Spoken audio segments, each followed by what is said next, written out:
Welcome back. Chapter 5 Family Tree. When it was time to visit my mom's family members' houses, I felt out of place and overwhelmed by people. I never felt comfortable with my aunts and uncles. My cousins were older, so I had no one to relate to or play my games with. My sisters were the perfect age to enjoy spending time with relatives. I always knew I was different.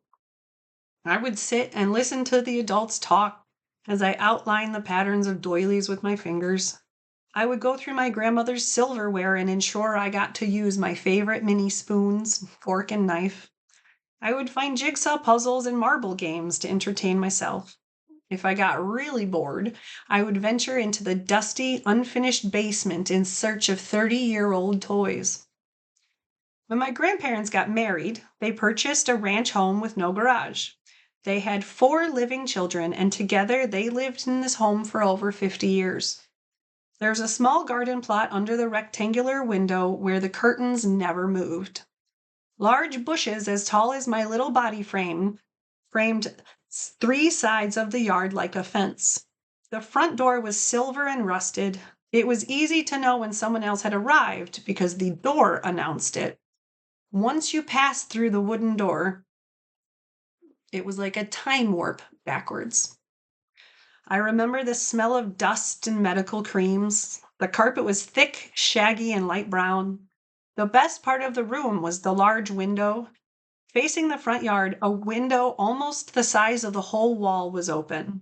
There was a low table of plants blocking the children from making handprints on the glass.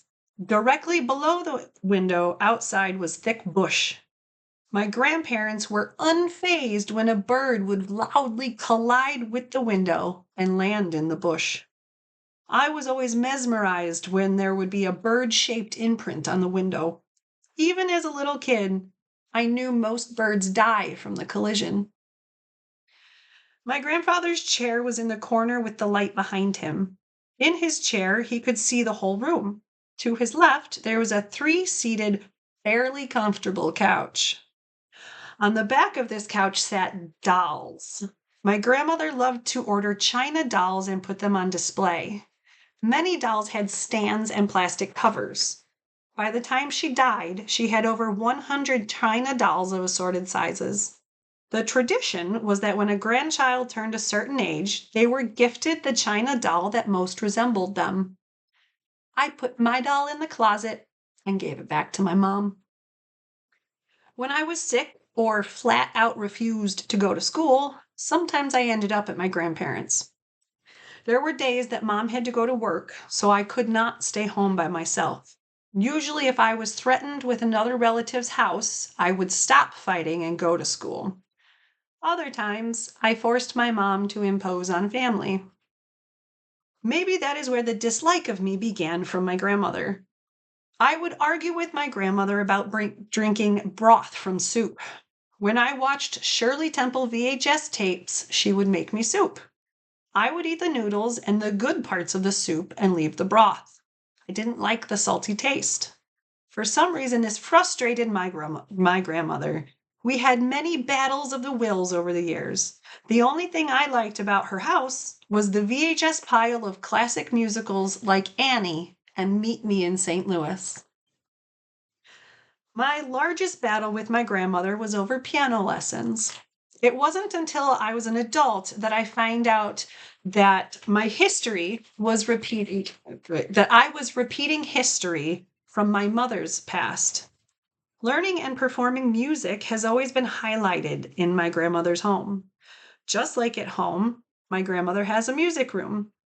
Every person in my family is involved with music.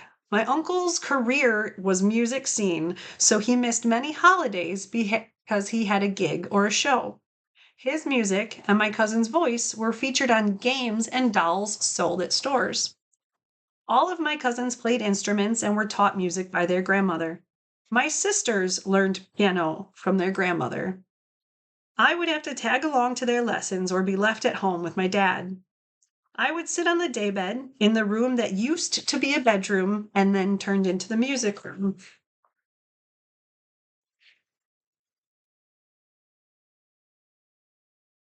The walls held a few old pictures from my mother's youth. I would entertain myself while my sisters dealt with my grandmother at the piano. I loved watching and playing with my grandmother's metronome. When I was considered old enough to learn piano, I refused to take lessons from my grandmother. My mother respected that fact and that I didn't want to sit next to a woman that didn't like me and try to learn. I refused to go to piano lessons again and again, and I do not believe my grandmother ever forgave me.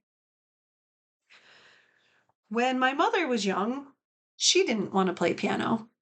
The French horn was the instrument that my mom was interested in. The decision to play French horn instead of what her mother wanted ripped a divide in their family.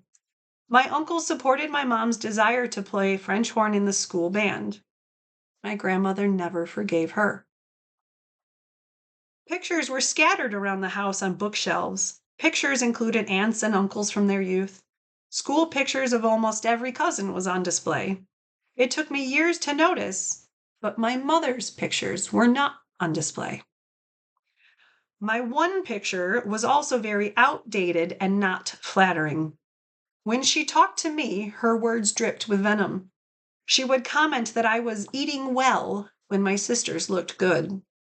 She hated Disney and the president at the time. My oldest cousin would bait her into political rants because he thought it was funny to get her worked up. My grandparents were devout Plymouth Brethren Christians. God was not once a week, but every day. Before every meal, we prayed. Before opening presents at Christmas, we had to read the story of Jesus. My mom grew up at the church she got married at. The church knew my mom as a little girl and also knew me as a little girl. My grandparents helped found a Christian youth camp in Lake Geneva, Wisconsin. Everyone at camp knew their names and their kids' names. My mom, aunts, and uncles were campers that became counselors. My cousins were campers that became counselors. It was only natural that my mom's kids would be expected to go to camp and follow the same path. Once again, I was the only one to refuse. When my sisters went to camp, I got to stay home. The world was right. All the attention was on me. No one was leaving me out or making me feel small. I loved not having them around. The drive to drop them off felt like 6 hours. My mom would take the back seat out of the minivan so we could roll around in the back with our suitcases. The oldest sister was always sitting in the front because she claimed she got car sick. As cars passed, the two younger sisters in the back would write messages on paper for close cars. Mostly our messages were along the lines of, Jesus loves you. I found out as an adult the drive to camp was less than 2 hours. The few times I was convinced to stay at camp was because my mom was also staying. My mom liked to volunteer in the craft area and in the animal area. I loved making the leather crafts and lanyard strings. We had all types of paints and plaques we could paint during free time. Because my family was known, I got special treatment. I was able to bring my hamster from home to keep with the other animals at camp. It was my compromise to not having a friend. My mom let me bring my friend so I had comfort. Other comforts I brought to camp was an oscillating fan. Even as a child, I could not sleep if I was hot. Campers slept in cabins with no air conditioning, so I brought my own solution. I also brought cans and cans of bug spray. I am a mosquito magnet. In order to get to the lake and swim, there was a long hike on a path through wooded areas. We walked in flip-flops and bathing suits as mosquitoes attacked our bare flesh. Camp subjected me to an uncountable number of mosquito bites that itched for weeks. Bathroom at camp was unbearable. The smell and the slime disgusted me. To carry all my shower things across the camp to the shower house was a hassle. I hated having to dress in the same room where the steam from my shower makes my body sticky. It is impossible to feel clean at camp. Christian camp meant church multiple times a day. Bible study, small groups, worship, and praise all before the sermon. Kids could earn patches and honors the more Bible verses they memorized. I was given the books to help me learn the words so I could follow the rules. It was pretty clear to my family that I had very little motivation to earn any patches. While playing basketball, the middle sister was hit in the head with the basketball. Her head was fine, but her glasses were broken. Without glasses, she was almost blind. Without her glasses, she couldn't stay at camp. Luckily, she was able to use her glasses at camp until a replacement could be paid for again. My grandfather's goal in life was for every member of his family to be destined for heaven. I regret not trying harder to get to know my grandfather. It was this the it was the second sister to appreciate the family the most. She would sit on the couch next to my grandfather's chair or on the floor in front of him and ask questions. My mom would have conversations with my grandfather, and I wandered around trying to entertain myself while the rest of the cousins played basketball in the backyard. The front of the house was the original structure. When my mom was a child, her parents added an addition to the back house, pretty much doubling the size of the house. There was a sliding glass door we rarely used that led to a large concrete patio. We didn't use the sliding door because it would disturb the basketball players. Instead, the door we used was in the narrow laundry room that was on the right side of the house. My grandmother had a washer and dryer in the basement, but she still used a clothing line outside. There was a large metal structure that the grandchildren would use like monkeys. Eventually, a different metal structure that was 2 stories high with a long metal slide was built. Besides being untouchably hot in the summer, there were nuts, bolts, and screws sticking out. Many injuries happened in that backyard. Besides the regular basketball injuries, there were bloody head injuries. Slip and slides were very popular when I was a kid. The yellow strip for us to run was almost ready. The front of the slide was staying in place while we ran and slid, but the end of the slide was being problematic. The solution the cousins came up with to keep the end of the slide in the correct place was a pile of bricks. Someone smashed their head into the bricks soon after. The metal structure with the slide was an excellent place to practice our monkey skills. I don't remember it being a clean structure. There was a wooden board to serve as a floor of the playhouse. Wind and rain had warped the wood over time. The structure would wiggle a little as nuts and bolts loosened, sticking out. While climbing on the outside edges of the structure, my oldest sister started to fall. Her reflexes allowed her to grab a bar so gravity couldn't pull her down. As her body swung, trying to reclaim control, her chest skin was punctured and torn with a screw sticking out too far. From her shoulder to her hip, there was a line of blood. I didn't like playing on the structure after that. I didn't enjoy going to my cousin's house. My aunt's house was 2 adults and 4 kids. My uncle was rarely seen. He would stay in his dark room for hours at a time. When we saw him, he was sitting in his backyard for days, waiting for God to come and get him. He even fled his family and started a new life in Australia for a while. The house felt dark and dirty. It was difficult to do sleepovers at the house. My aunt did not lock her doors because she said she had nothing worth stealing. My cousins liked ghost stories, and because I was the youngest, I got the most spooked out.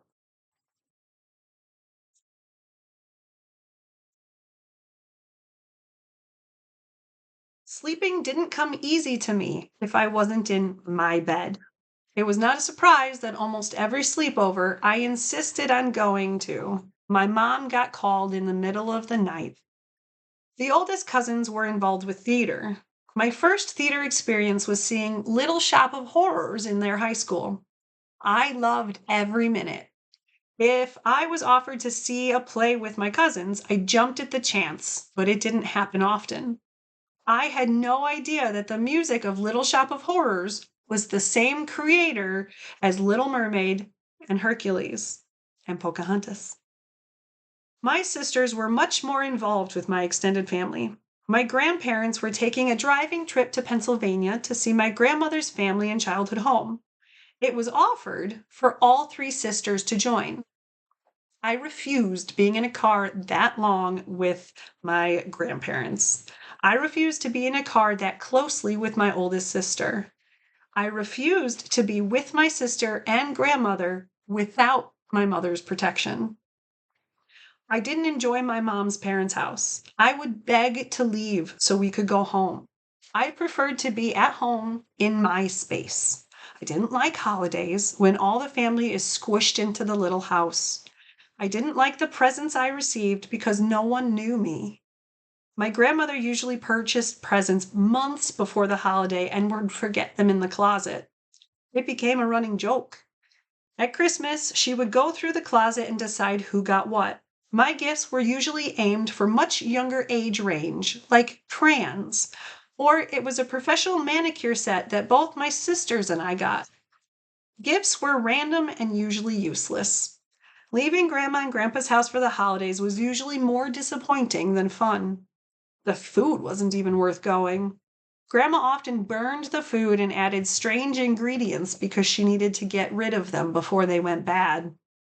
After meals, it was guaranteed to find Grandpa doing dishes in the kitchen. He listened to sports on the radio while the oldest cousin watched sports in the little TV nook with two recliners. The table in the kitchen was a large square. Most seats around the table were built into the walls like a bench. It was very difficult to get in and out from that back corner. The table was never cleared. Papers, medicine, and random items made finding space on the table difficult. Video games on my grandmother's computer were difficult. It was early 90s. I knew nothing about the computer, so I relied on my cousins and sisters to learn. I would watch as they played and took turns. The turns I took ended early with me feeling small, so I didn't like to play with other people around. The computer was in the back room.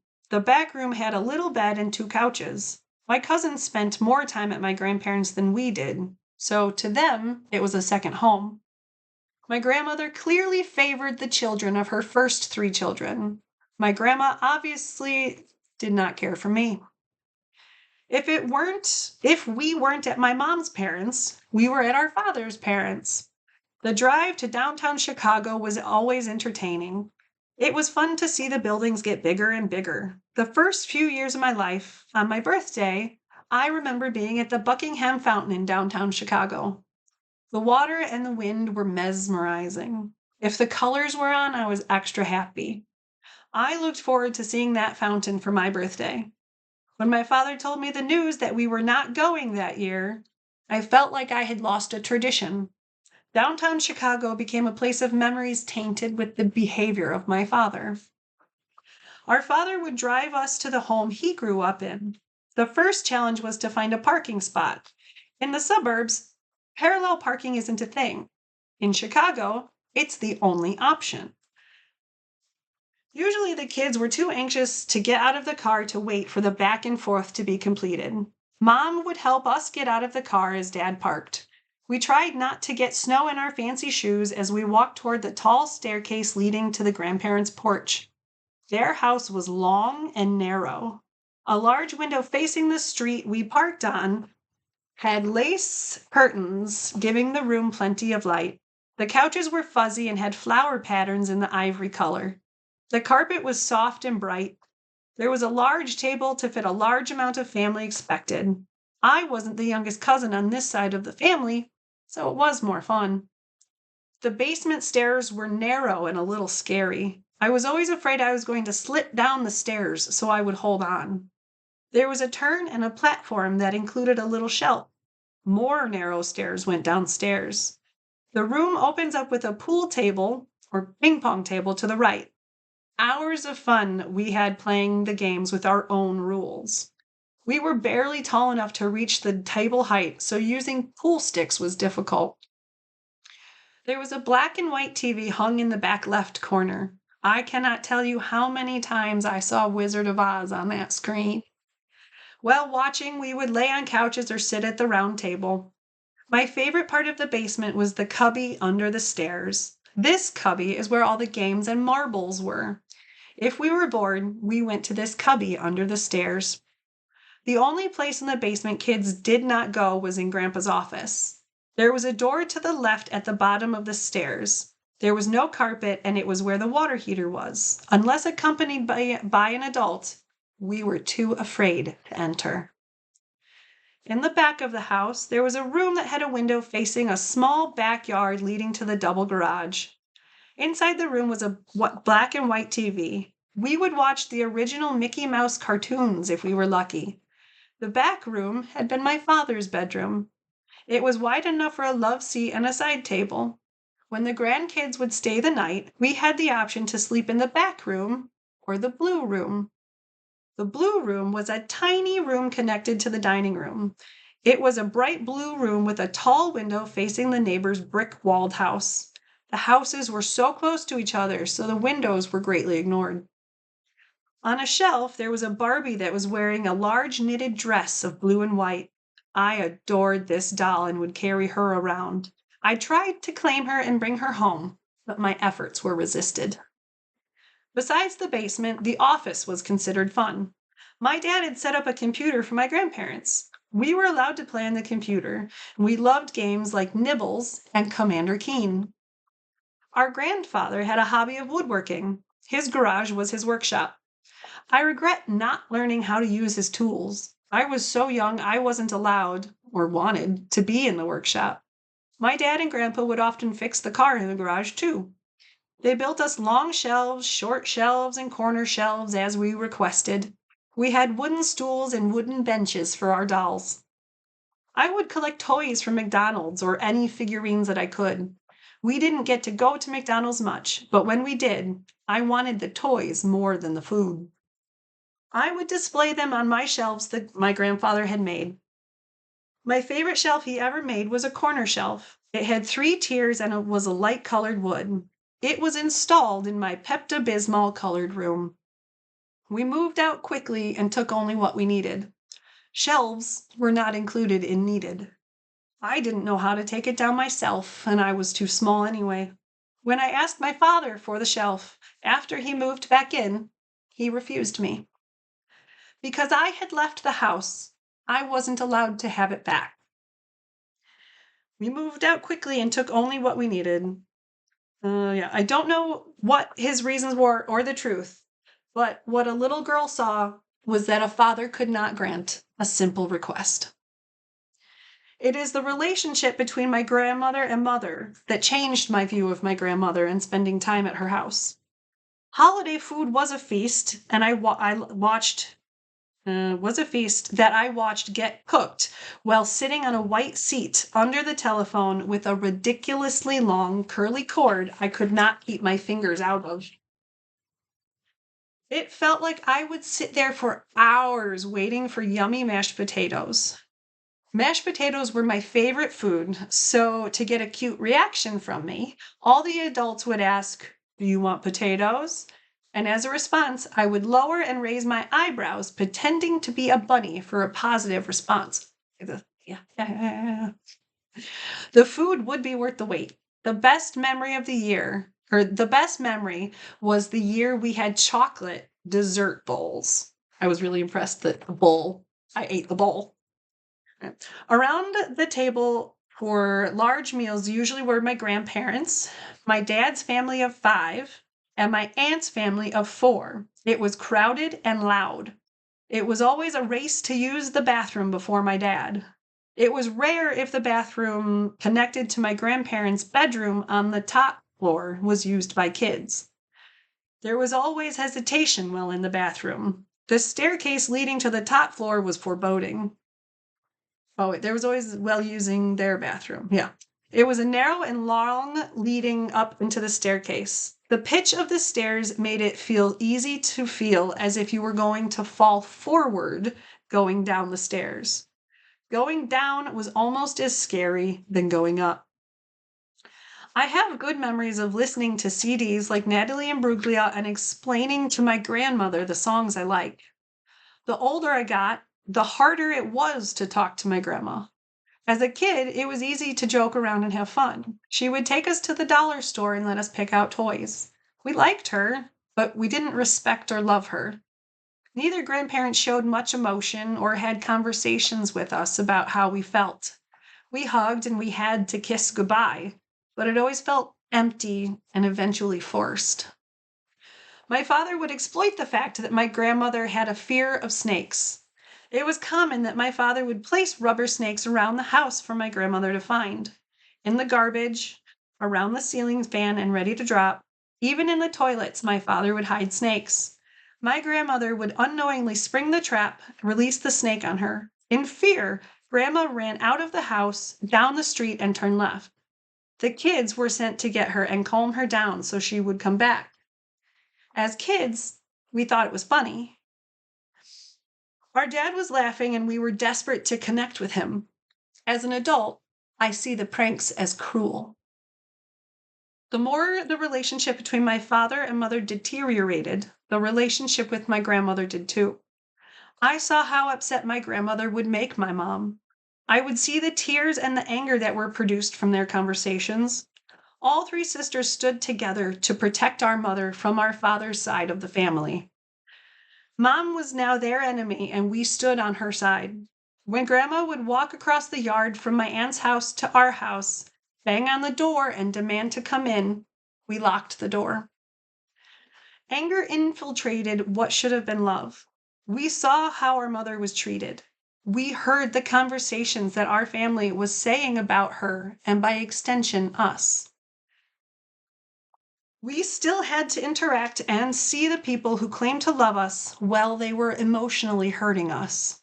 Without words to express how we were feeling, we began to act out. Just as my sister had done on the walls, I wrote my feelings on the concrete pavement in front of the house entrance. Using a large rock, I scratched my words of hate against my father into the concrete. I was angry, and I used my energy to make sure it was not going to be erased easily. It was not uncommon that Dad's mom would babysit us. She agreed to play dress up, and we got to choose what she wore. The day we chose to dress her in a magenta dress that was knee length with no sleeves, we considered it the slut dress. Once we had her dressed up, we wanted to play cowboys and Indians. For some reason, she agreed. We told her to sit down in my dad's office and shut her eyes. I don't remember where we got the rope, but we tied her to the chair. We tied her there and left her there while we played downstairs. I don't remember any repercussions from this action. Living next to your aunt has benefits and drawbacks. My cousin was a few years younger than me, so I always had a playmate. We were like brother and sister. Wrestling, Lego, and sleepovers were things we did together. If my sisters didn't want to play, I would walk next door and see if my cousin did. When we didn't have a pool anymore, I would beg to use my aunt's pool. Every year, my aunt and grandma would host a large garage sale. The yard had 2 massive trees, so a string was tied to create a clothing line. I would wander in and out of the garage sale. Sometimes I'd find something they would let me keep. After a garage sale one year, the oldest daughter couldn't find her bike. She looked everywhere. Apparently, Dad had sold it in the garage sale. The bike she got to replace the mistakenly sold bike would get stolen from in front of our garage within months. The neighborhood we lived in was small. Classmates and churchmates came to the garage sales, and you'd see each other daily or weekly. I was known before birth at my parents' church and my grandparents' church. I have no memory of attending Sunday school at the church of my parents where they were married. My whole family is known in their church, so it was expected that I would follow in their example. Sunday school, sermon, choir, or band, not to mention all the other social activities, were a large portion of my time as a child. I learned all the correct answers to the questions the adults would ask. I sang nursery rhymes about love and forgiveness. I knew my last name carried weight around the church, and I used it to my advantage. Everyone knew that I was so-and-so's daughter, so I was left alone. During sermons, I would play Barbies in the church library instead of listen. There was a silent-proofed room that a crying child would be in and not disturb the sermon. I loved being in that room because I could see if the sermon was done, but if no one else was in the room, I could play.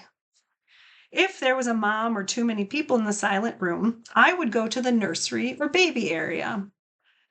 To get past the door, I would volunteer to help play with the little kids.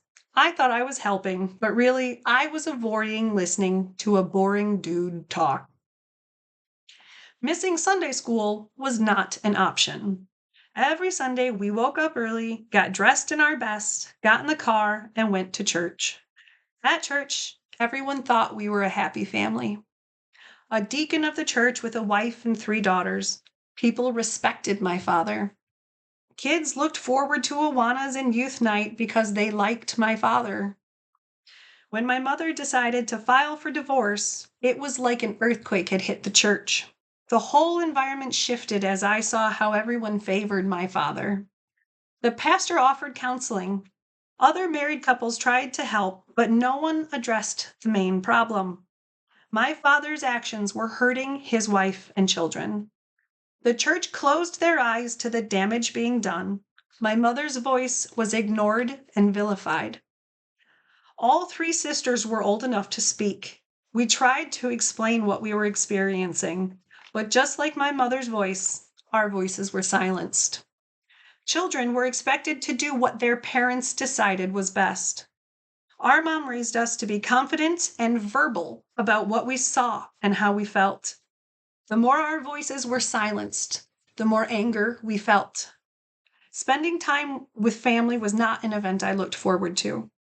Holidays felt like a duty I was supposed to perform. And usually I spent most of the time at family events begging to leave. I just do that.